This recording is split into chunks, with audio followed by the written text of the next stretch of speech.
প্রিয় ষষ্ঠ শ্রেণীর শিক্ষার্থীরা, শুভেচ্ছা নিও। আজকে আমি তোমাদের বাংলাদেশ ও বিশ্ব পরিচয় বিষয়ের নতুন বই থেকে ষষ্ঠ অধ্যায় বাংলাদেশের পরিবেশ এর ৪৬ পৃষ্ঠার কাজ সমাধান করে দেব।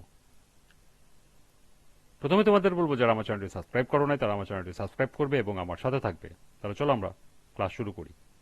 বাংলাদেশ ও বিশ্ব পরিচয়, পৃষ্ঠা নং ৪৬, কাজ।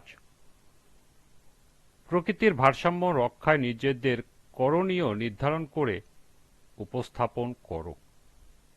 তো চলো এখন আমরা এর সমাধান দেখে নিই।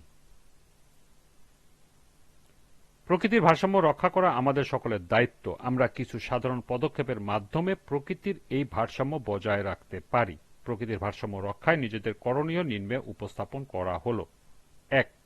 অযথা গাছ কাটব না। ২. একবার ব্যবহারযোগ্য প্লাস্টিক ব্যবহার বন্ধ করব। ৩.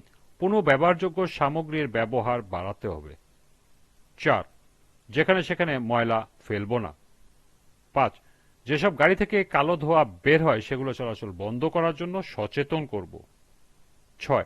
লোকালয়ের কাছাকাছি শিল্প কারখানা না গড়তে সচেতন করব। ৭. বাড়ির বর্জ্য যথাস্থানে ফেলব, নর্দমায় কখনো শক্ত বর্জ্য ফেলব না। ৮. অযথা মাইক বাজিয়ে শান্তি নষ্ট করব না। ৯. হাসপাতাল, শিক্ষা প্রতিষ্ঠান, গ্রন্থাগার ও অফিস এলাকায় দূষণ করব না।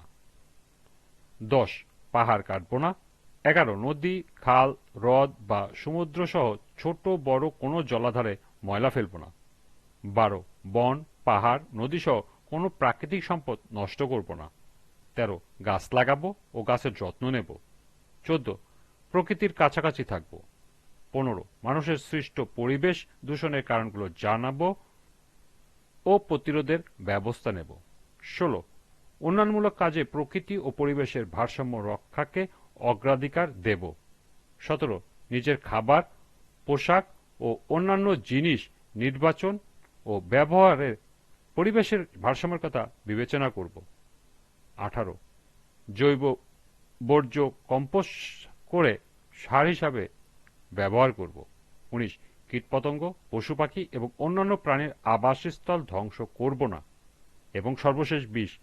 বন্যপ্রাণী সংরক্ষণ ও তাদের আবাসস্থল রক্ষার জন্য সচেতন করব।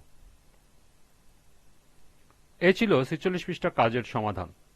আজকের ক্লাসটি এ পর্যন্তই।